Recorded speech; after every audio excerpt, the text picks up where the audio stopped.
Bonjour tout le monde. Donc on va déterminer aujourd'hui, euh, on va voir justement comment déterminer si une réaction est de loi de vitesse d'ordre 1 ou pas. Donc pour ça, il y a trois méthodes. Et pour ces méthodes-là, je vais vous expliquer justement, je vais utiliser la calculatrice Numworks parce qu'elle est disponible en ligne, mais c'est à peu près la même chose pour les autres calculatrices aussi. Donc comment est-ce qu'on sait si une loi de vitesse est d'ordre 1 ou pas?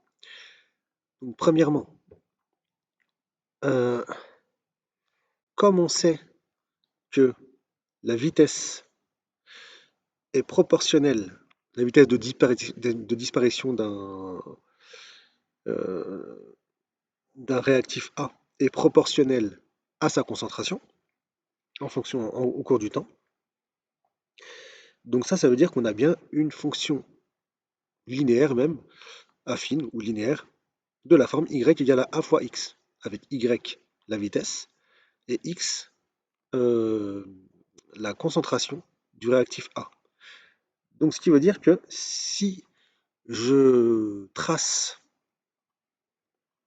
ici donc le graphique de la vitesse en fonction de la concentration au réactif A, c'est comme si j'avais y en fonction de x. Et là, j'aurais une fonction linéaire qui passera par l'origine.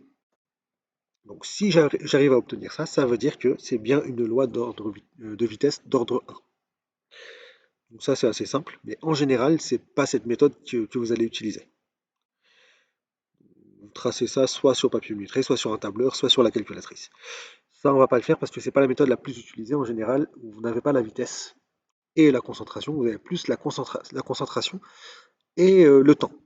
Quand vous faites un TP par exemple, bah, vous pouvez déterminer la concentration en fonction du temps, parce que le temps, vous le mesurez au fur et à mesure que la réaction se produit. Donc maintenant, ce que je vais faire, c'est la méthode 2 et la méthode 3 qui vont être les plus utilisées. Qu'est-ce qu'on peut faire?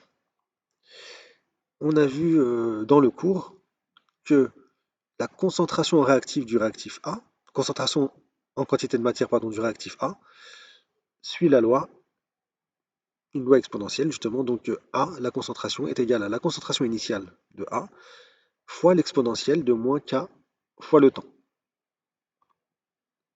Et ça, je vous renvoie au cours pour voir comment est-ce qu'on a retrouvé cette équation différentielle. Donc, c'est une équation différentielle avec une exponentielle qui est négative, donc c'est une fonction décroissante, et vous aurez quelque chose de ce type-là. Donc comment faire pour savoir si c'est une loi de vitesse d'ordre 1? Ben, vous tracez sur un tableur ou sur la calculatrice, pardon, et vous vérifiez que la courbe que vous obtenez par régression linéaire par rapport à ces points-là suit bien une fonction exponentielle.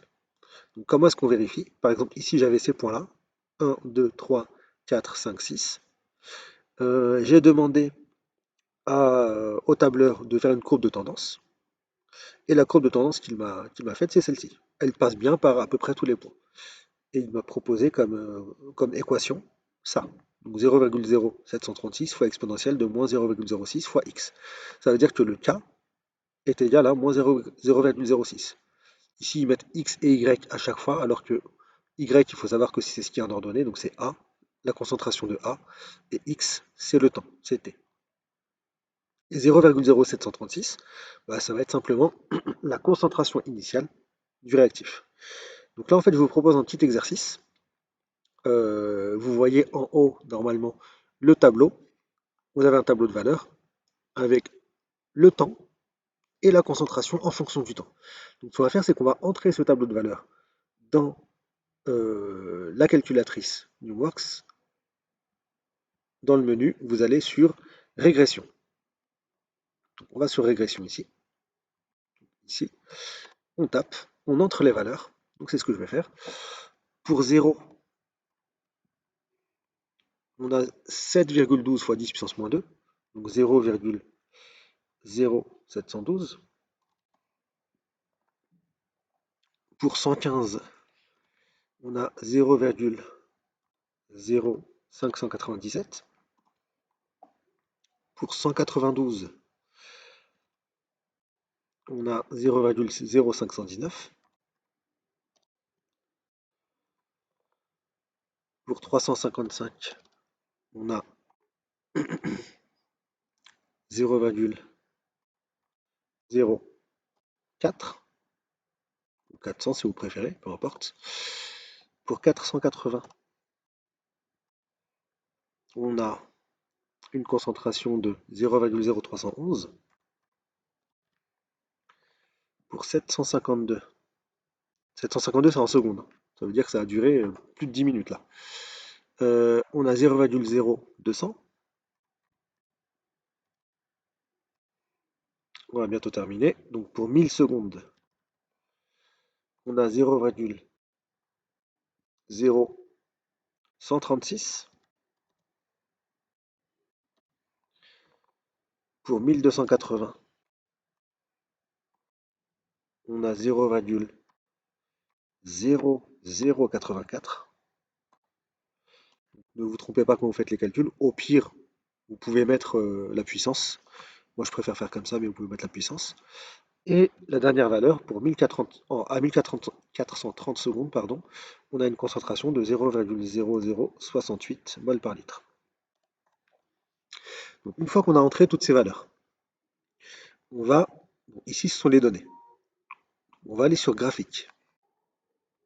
Donc je vais monter, aller sur graphique. Et ici, on a bien le graphique. On a tous les points qui sont ici. Ensuite, on va lui demander une régression linéaire. Comment est-ce qu'on fait? On va ici. Donc vous voyez bien ce qui est en surbrillance. Auto, axe, naviguer, régression. Donc on va aller dans régression.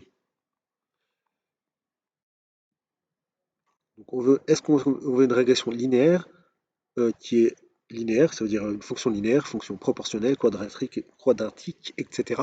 Nous, ce qu'on veut, c'est une fonction exponentielle. Donc on cherche exponentielle. On l'a ici. Je clique. Et voilà, on voit bien que la fonction qu'il nous a proposée passe bien par tous les points. Pour ça, ce qu'on va faire, c'est qu'on va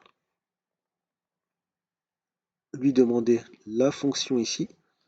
Peut-être les stats, je pense que les stats, ça fonctionne aussi. Je vais vérifier, voilà. Est-ce qu'il nous donne le R carré, coefficient de détermination? Non, il ne nous le donne pas. Je reviens là. Bon, peu importe. Normalement, en fait, sur tableur ou sur d'autres calculatrices, celle-ci, je ne sais pas comment on fait pour la voir. Vous avez accès au coefficient de corrélation qui est ici. Donc il faut qu'il soit proche, très très proche de 1 pour que ce soit valable. Qu'est-ce que ça veut dire que le coefficient de corrélation soit proche de 1? Ça veut dire que la courbe de tendance qui vous est donnée ici, elle est très très proche des points. Elle passe presque par tous les points. Si c'est 1, ça passe par tous les points.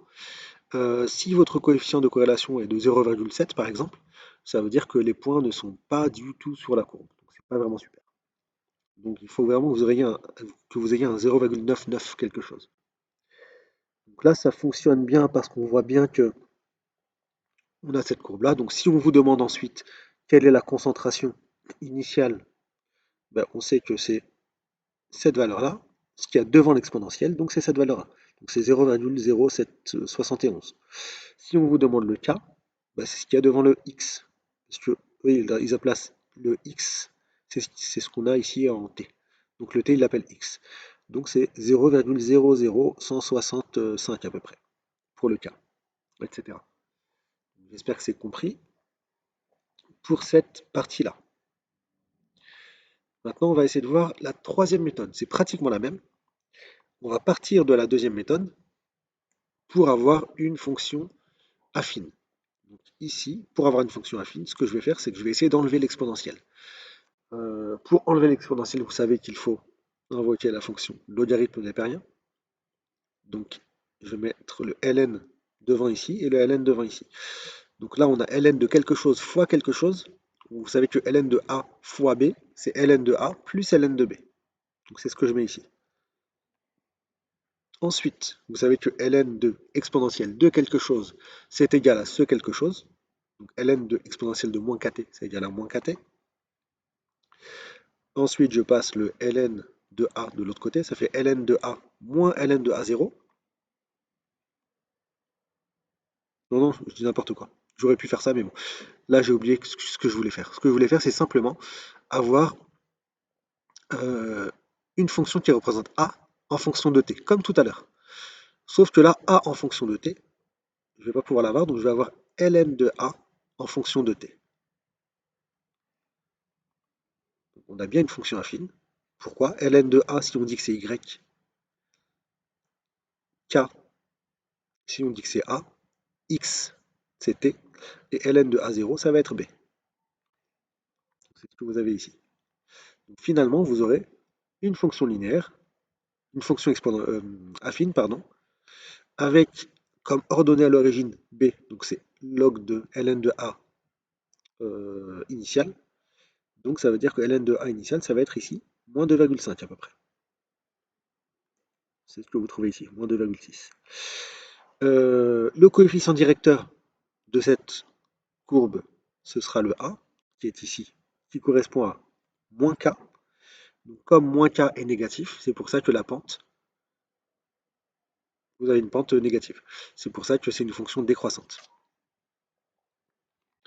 Donc là, c'est ce qu'on va faire. Pour déterminer si une loi de vitesse est d'ordre 1, donc il faut tracer la courbe ln de a en fonction de t et vérifier que ce soit bien une fonction affine.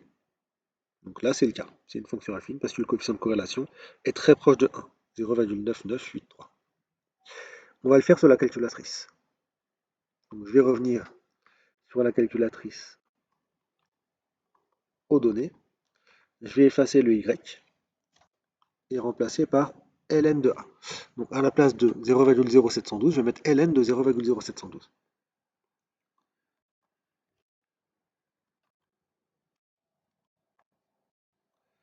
ln de 0,0712.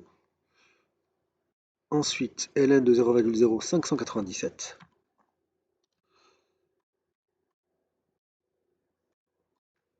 Ensuite, ln de... Ah, une petite erreur, j'ai oublié la parenthèse. ln de 0,0519.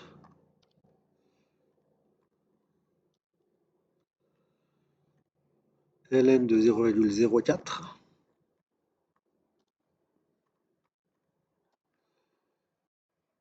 Essayez de le faire en même temps, ça peut être bien.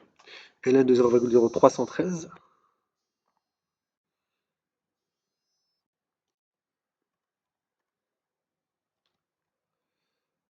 ln de 0,02.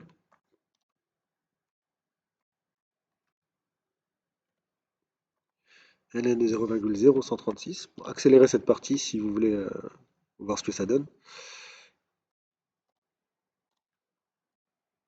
ln de 0,0084, c'est bientôt terminé. Et ln de 0,0068.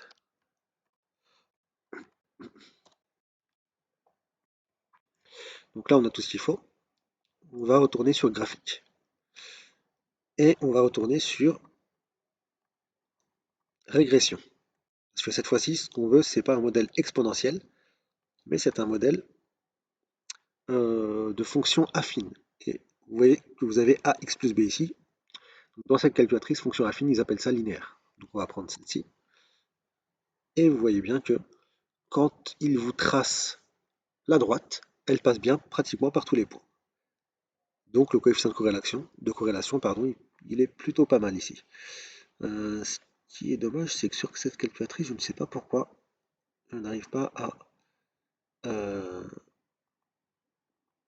trouver le coefficient de corrélation. Ah, il est là, coefficient de corrélation. Voilà, vous le trouvez ici. Donc 0,999, vous avez 3 9, donc c'est un coefficient de corrélation qui est plutôt pas mal. Donc ça veut dire que vos points suivent bien une droite, une fonction affine, donc vous avez bien ici une loi de vitesse d'ordre 1.